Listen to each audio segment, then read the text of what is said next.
Good morning and welcome to the Return Homestead. My name is Mike and my wife Marty and I homestead 50 acres in southeastern Kentucky. Today we're back in our 2001 Fleetwood mobile home that we're completely remodeling. We've been working in the master suite. It's time to work on some more electrical. We've got to install both outlets and switches in all of the boxes that we landed wires to on the last video. So that's what we're going to do today, is get everything landed and powered up so that we can test our electrical system in here, make sure we don't have anything unusual happening.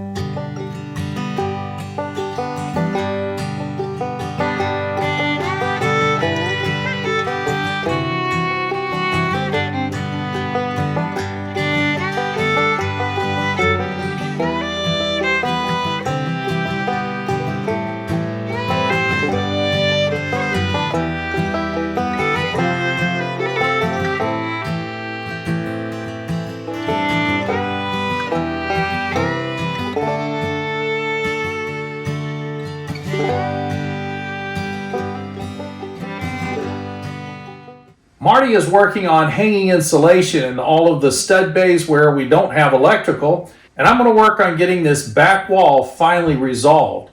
We've got to move this box up so that it'll be above the level of the vanity. We're going to put an outlet and two switches up here. They should be centered right about in the middle of the vanity once everything is installed. We'll have one switch that's going to operate the new vanity light that we'll be installing.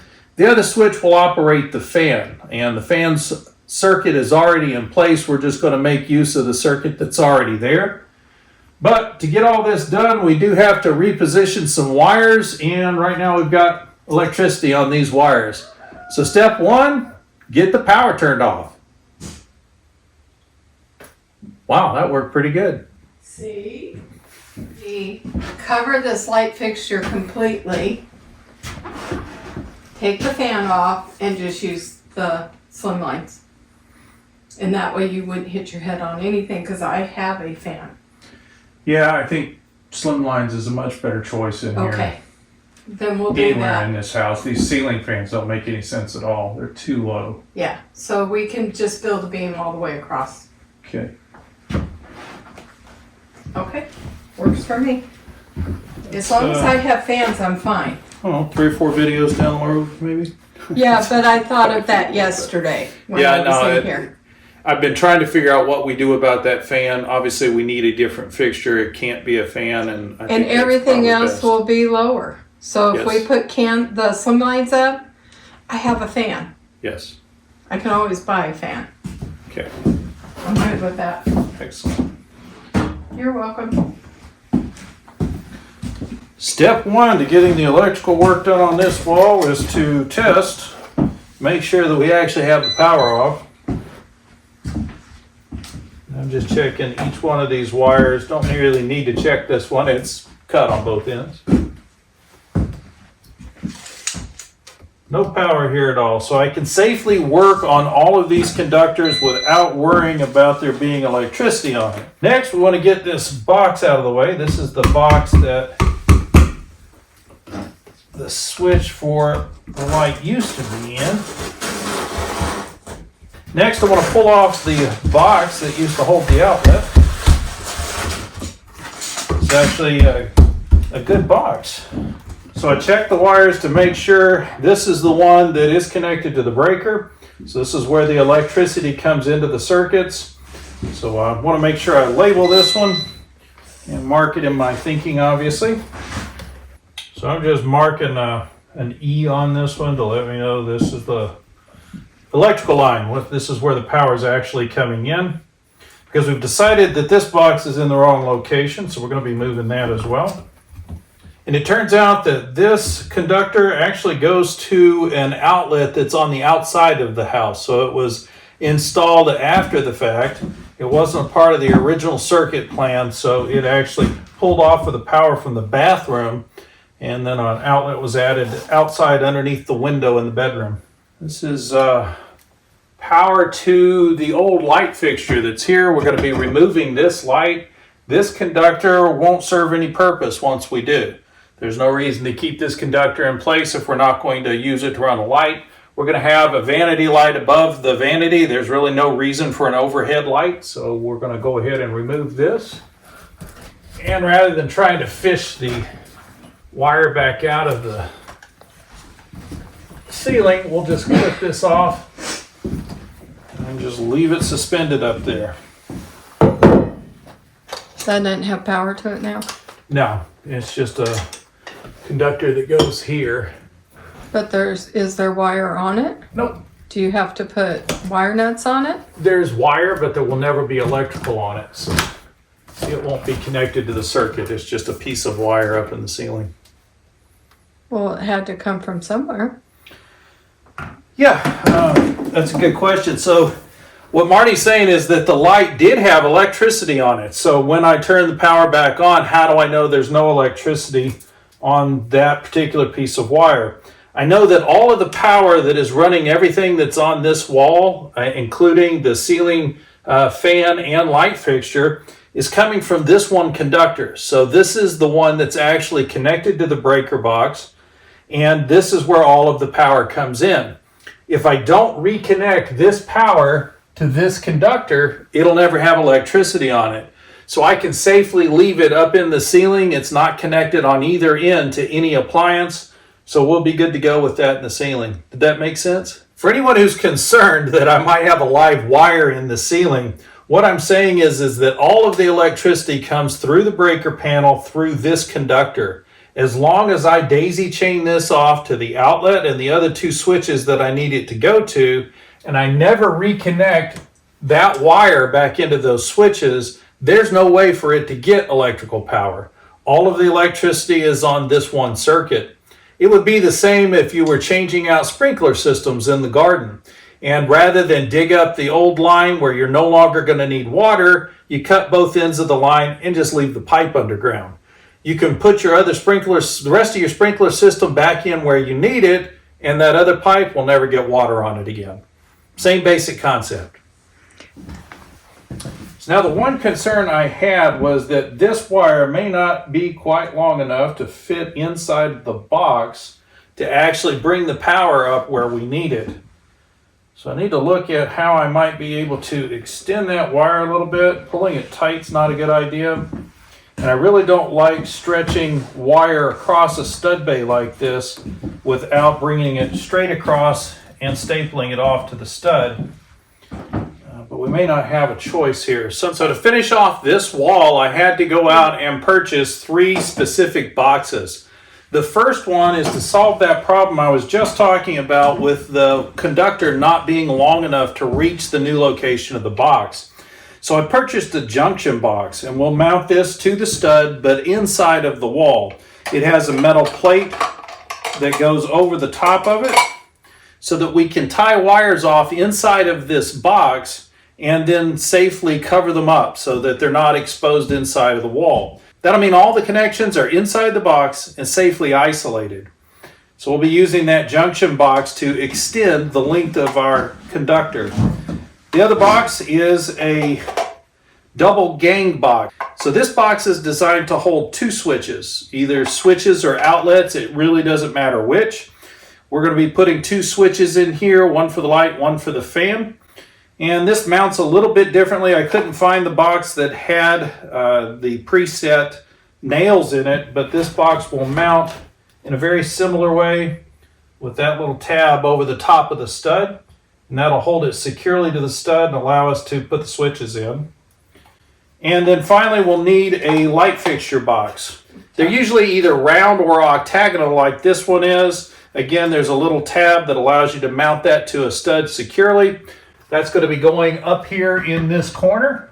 And that should put the vanity light right in the middle of our vanity, which is where we want it. We may have to slide the vanity down an inch or so one way or the other to get it centered up, but it should be pretty easy to accomplish with this box. Now, the reason you want to use this box is because of the positioning of these screws. This is specific to lighting fixtures, so they'll have a metal plate that will fit down over this and have some prongs on it that allow you to mount the fixture.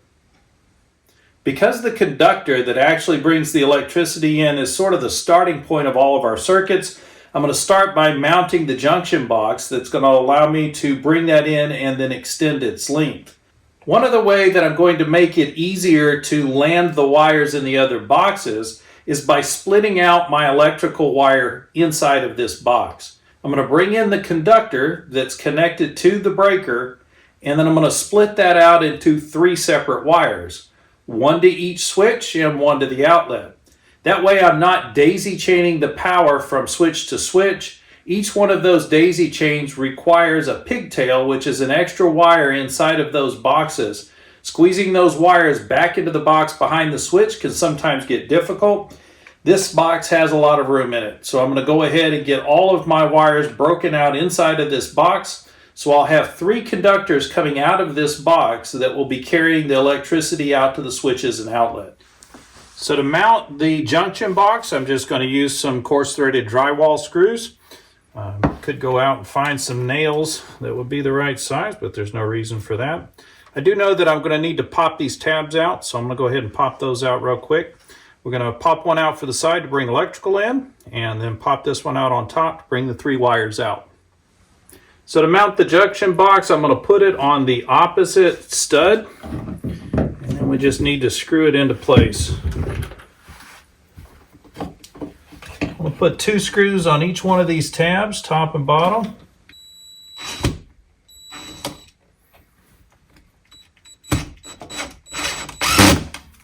Takes a minute to get that first screw set. Once that's in, the rest of it will go in pretty easy.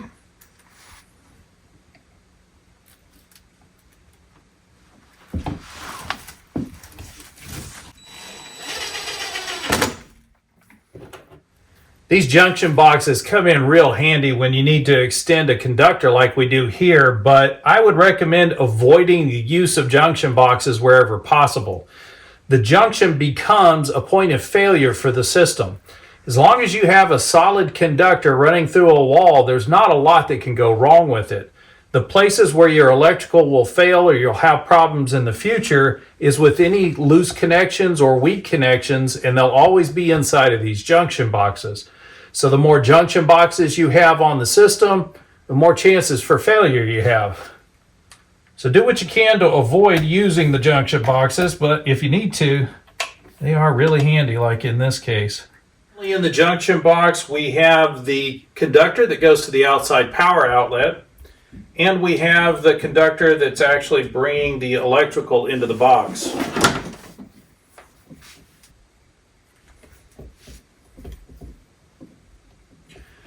Currently in the junction box, we have a conductor that goes to the outside outlet on the outside of the mobile, and we have the conductor that brings the electricity into the box. Now we need conductors that are also going to take the electricity up to the switches and the outlet. It really doesn't matter, because this is all on a 15 amp circuit, it doesn't matter what type of wire that we use, as long as it is good for a 15 amp circuit. This is actually rated for 20 amps, so we've got plenty of additional space there to work with. So there's nothing wrong with using this wire, since I have enough of it to reach up to the switch. The one thing you want to avoid is if you know you have a 20 amp circuit, you don't want to use wire that's only rated to 15 amps. So this conductor will come up the wall.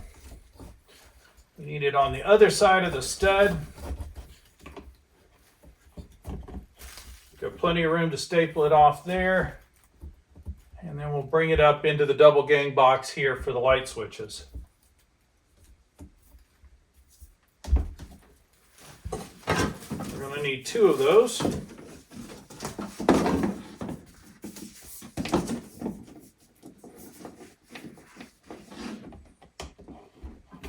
This copper wire is relatively expensive, and it really depends on the price of copper in the open market. So I would recommend not wasting any of this wire.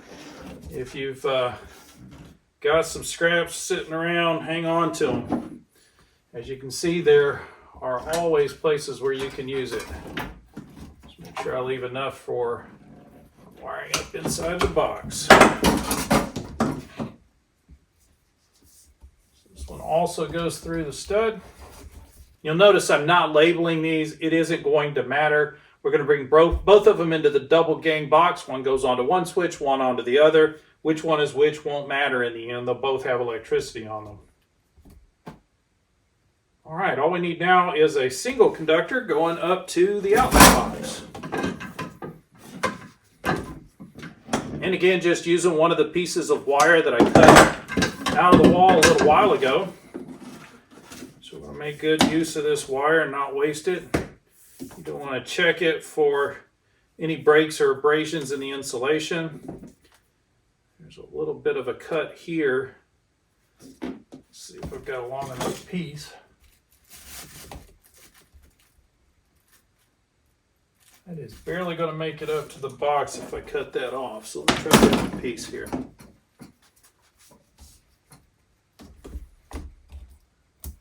Yeah, it's a lot better.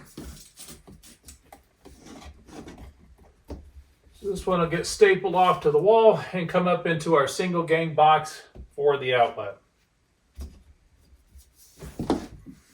So now let's mount those boxes. So line that up at our 48-inch mark, making sure that we leave it far enough out of the wall for the drywall. Tack it in place. On the back of these boxes, there are 4 little tabs, and to get wires into the box, all you have to do is pop one of those tabs out. They've got some ridges on them, make it really handy to get a screwdriver on it. Give the screwdriver a pop, and it'll pop the little tab loose for you. So this is the conductor coming up for our outlet.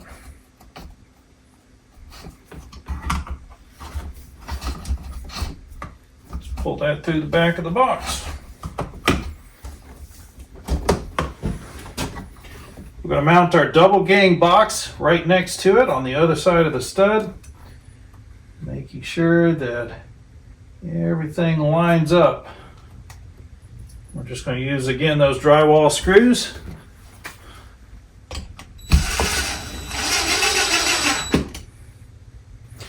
There is another way we could have done this, and that would have been with a triple gang box, one that's designed for 3 switches.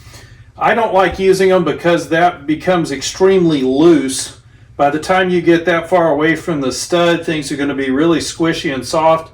I like good solid outlets, so we're going to use the double and just put the outlet on the other side of the stud. And we have our conductors that are coming up from below. So this has a little bit different type of tab system. These tabs don't come off as easy, but they are designed to kind of stay in place and hold the wire tightly inside of the box. Kind of a nice feature. The only disadvantage to it is you do have to feed the wire from the outside to the inside. You're going to have a real hard time if you have to go the other direction. And if you can avoid twisting your wire at this point, that would be a good thing. Because the twisted wire will not go into the box as easily. Don't worry about this. Once we get the drywall up here, it'll tighten it right up. So that's going to get power from the ground where we know we had electrical coming in from the breaker box. We've got 3 conductors coming out. One of them goes into the outlet box on this side, the single gang. The other 2 go through the stud and into the double gang box where we're going to have 2 switches for the light and the fan. Now all we need are the conductors that will carry electricity out to the fan and out to the light. So we've gotten a new conductor stuck in the wall that we're going to use for our new vanity light that's going in. Again, we just need to loosen these tabs up. If you're having a hard time getting the wires to go into the box, look at the end of the wire, make sure it's clean. You don't have one of the conductors sticking out just a little bit. That creates all kinds of places for it to get hung up. So just clean that up. It feeds easily into the box from there. So now we have switch and out to the light. So we can connect those together on the switch. And then we've got our fan, which is already mounted in the wall here. Just got to pull it into the box. Won't need quite so much wire there. Always cheat yourself a little extra. Wire stretchers are very expensive and hard to come by tools. And that's all the wires landed in the boxes. All I need now are some staples to secure these to the studs. Once we got everything tied down and it's nice and tight, then I can start making the connections for the electrical. Nothing magical about this part of the process. You just find a spot where you can flatten the wire out against the stud and then tap in a staple to hold it in place.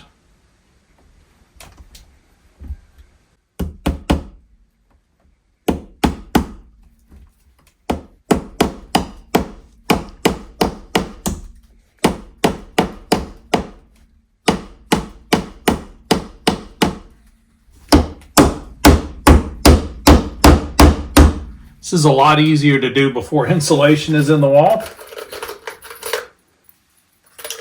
Just want one staple for each wire every 2 feet.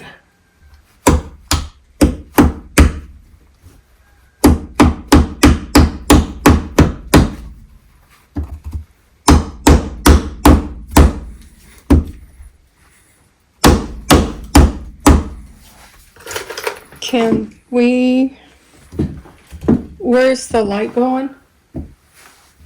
This stud all the way up in the top corner.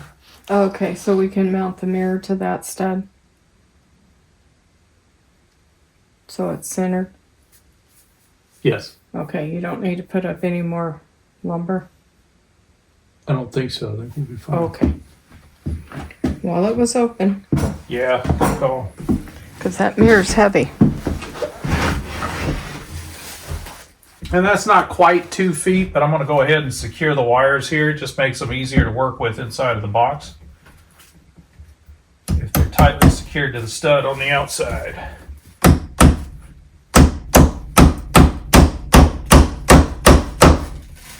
If you're worried about hitting your fingers, don't look at them. That's always what happens. If you look at your fingers, you will hit them. And I've shown you before how this is done, but we'll go ahead and review it. It's not really difficult to land these things. Remember that any wire you leave out is going to have to get stuffed inside of the box. So you may want to trim these back even a little bit more. You want to leave some slack in case you do have to make some corrections. But if you've got 6 inches of wire coming off of each one of these, you're going to be really having a hard time stuffing this junction box. So I'm going to trim all this stuff up a little bit shorter.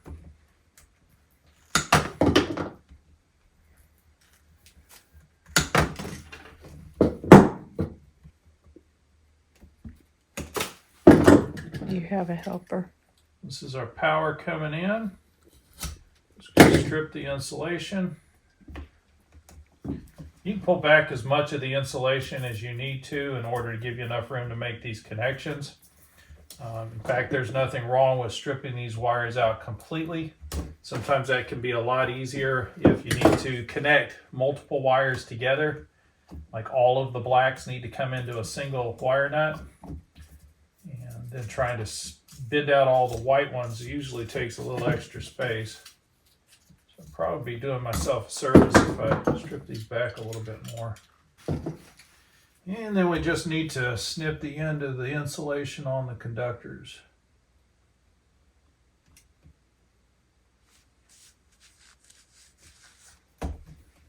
We're looking for a 1/4 inch or so strip back.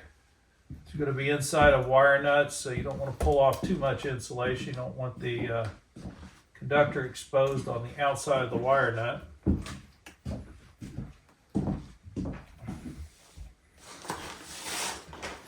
Nice and secure. That's all the whites connected together, all the blacks connected together. All we got to do now is just twist some of these grounds together. They don't need a wire nut, they just need to be connected to each other, just touching. Then the fun part of electrical work, getting everything shoved inside the box.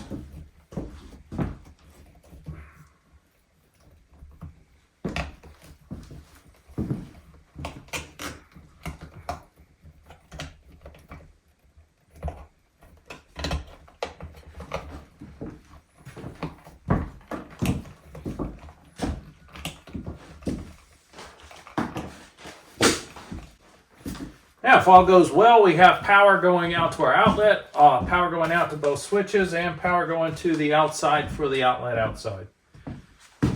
Once we check all of that, make sure everything's working, we'll put that plate in place over the top of this, and then when we drywall this, you'll never even know that this junction box is behind you. So once you get the wires split out and you pull the insulation off, this can seem like a very confusing conglomeration of black and white wires. It's not if you work slowly and methodically and do one thing at a time. The first thing we're going to do is put in the outlet box. Well, that only has power coming into it. It's just one wire with a black and a white conductor inside. Those get screwed off to the posts on the outlet. That gets shoved into the box. Next, we'll be installing the fan. This is the wire or conductor that carries the power out to the fan. And we grab one of the wires that's going to bringing electricity in, connect all that up to the switch. Then we go to the last set of wires. One of them goes out to the fan. The other one brings the electricity in. And so we connect those up to the switch. Pretty much done. Secure everything inside of the box. So let's start with the outlet. I don't know if you guys have noticed the difference in sound quality. Marty's been sticking the insulation in, and this is really helping to get rid of that echo you've been hearing on some of these videos. Hopefully it's starting to mellow out for you. Your outlet has posts on both sides. There are some gold colored ones and some silver colored ones. The gold colored ones is where your electricity comes into the switch. So this is where the black wires would get connected. The silver are for your commons or your white wires. The green one is always the ground. So that's where you would connect the bare copper wire that also comes in. Your outlet should get mounted with the large hole down at the bottom and the two small holes at the top. So the last thing we need to do in order to get these connected to the posts is get a little hook, put in the end of the wire.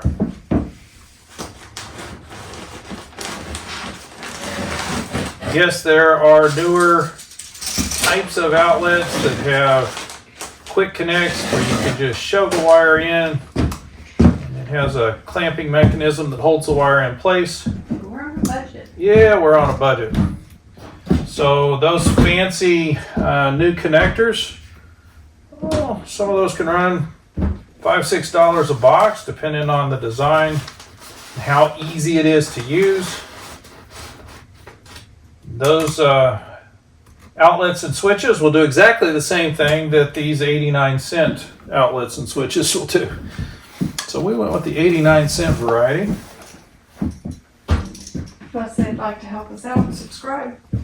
Yeah, if you guys will get subscribed, we'll get monetized. We'll be able to get a little bit of Fun. financial reward back from making all these videos.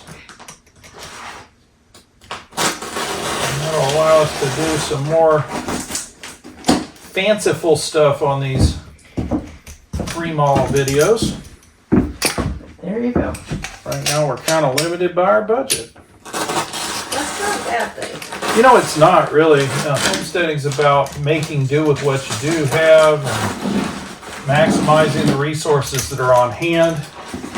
Exactly the same way we used this 20 amp rated wire instead of 15 amp because we'd have purchased the 15 amp, but the 20 amp we had sitting in the barn, so Yep, but we used it. yes, we did.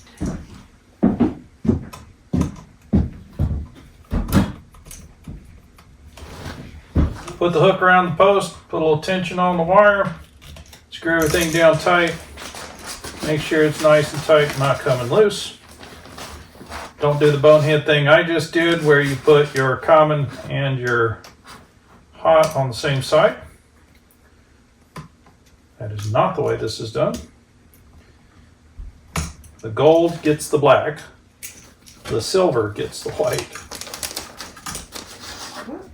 If you've never installed an outlet or a switch before and you're using one of these old school, less expensive type and you're trying to figure out how to get that wire to go onto that post for the first time, I promise you it's not going to be as easy as I might be making it look here. I've done this several hundred times now, so actually probably several thousand. I did do a little bit of work as an electrician's assistant. Once you've done it enough times, it's not really as complicated as it seems at first. And that's it, we've got our outlet installed. We just want to fold the wire back inside of the box.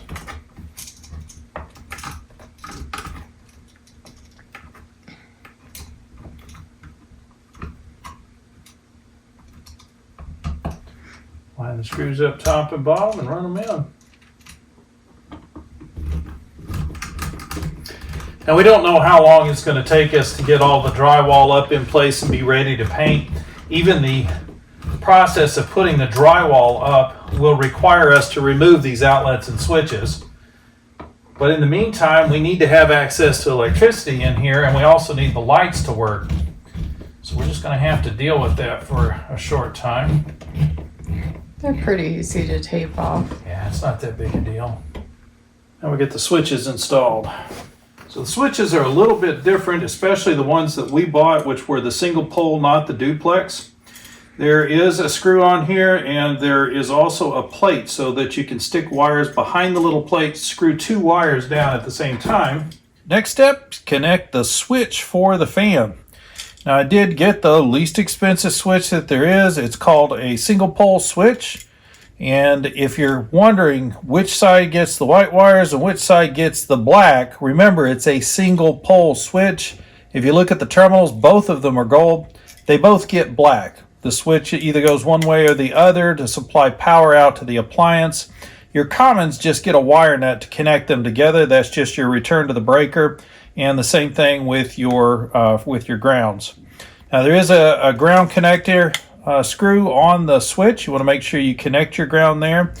So what I typically do is I'll twist them together and leaving a little bit of a pigtail that I can wrap around the ground post. So let's see how this installation goes. A screwdriver, and this setup actually has these little metal plates behind the screw. So you can just slide the wire in straight and then use that little clamping plate to clamp off the wire.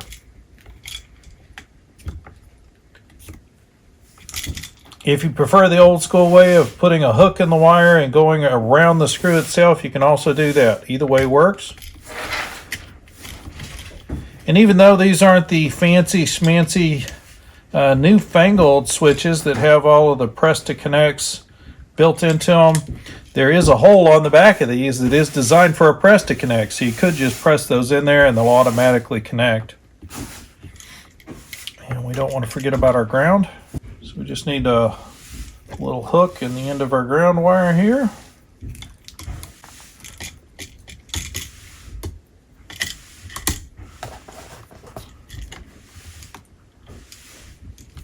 And just hook that around the ground post. Screw it down. So the two commons, just get a wire nut on them. Remember, that's just your return to the breaker. It doesn't actually have anything to do with the switching function. Always check your wires, make sure they're tight in that wire nut. This is really the first step where I could actually flip on a breaker and take a good look to see if what we're building here makes sense and it's actually working. So I've got some caps on these other hots to make sure I don't accidentally touch those. I'm going to go trip the breaker on and see if this fan works. So we got the breaker closed. Let's see if our switch works. And there we go. We've got power out to the fan. That might have been a little bit difficult to see, so I'm going to let you look over my shoulder as I work on this one. Let's get these wire nuts out of the way. And again, 2 gold posts, which means only the black ones get connected. Wire just goes under the plate and you run the screw down.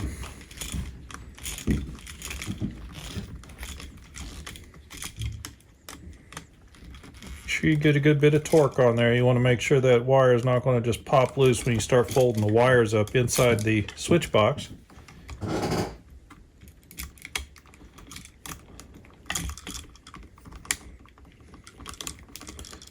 your second wire in, screw it off.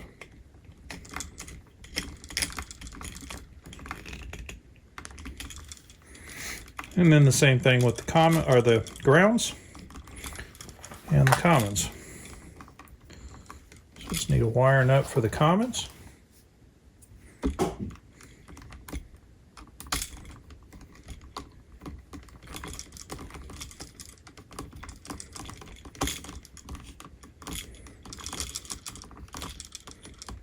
Keep screwing until they start to twist together, nice and tight.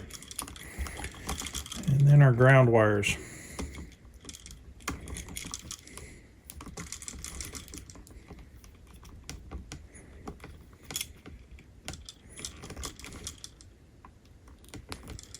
Let's get a couple of twists on it.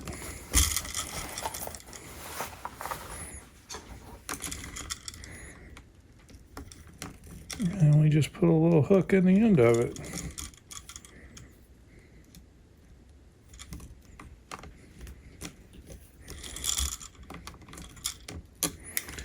So just like on the other switch,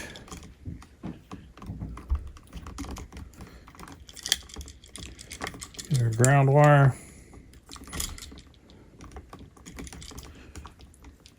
wrap it around the post, make sure you go in the right direction.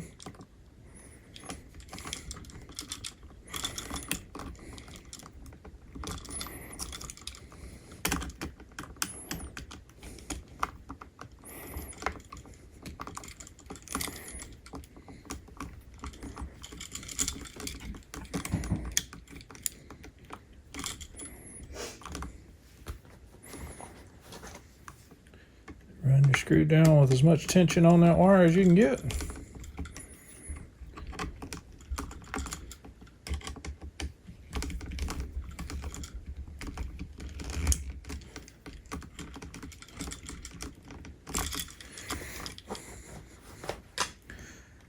And just like that, we got another switch connected. So I installed the junction box for our light up in the top corner there of that little portion of the wall. And we went ahead and attached a keyless to it. We're not ready to put up the light fixture, but we've got a temporary light in place. The wires are all connected. The switches are all connected. We should now have power to the light, so let's check it out. And there's the light. Nothing shorted, didn't throw a breaker, so that's all good. And then the fan comes on. Notice there was no dimming of the light, so everything's solid on these circuits. Got everything stapled down to the 2x4 so the wires run nice and tight to the studs. Good clean install. All that's left to do is to attach these switches and put the cover on the junction box, and this will be all finished. We can move on to another part of the room.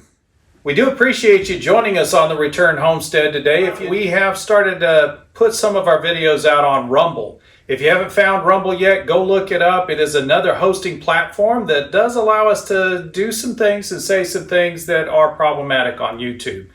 So we're going to start posting some videos over there that we won't be posted to YouTube. So if you get used to us being on Rumble, you'll always see every single one of our videos. We'll try to mention to you when we're posting something over there that isn't going to be on YouTube. We appreciate you joining us here on the Return Homestead today. We're always excited when somebody watches the video, and it's even more exciting when someone hits that thumbs up button. That is a real encouragement to us. If you haven't subscribed yet, please do subscribe. We'll see you next time.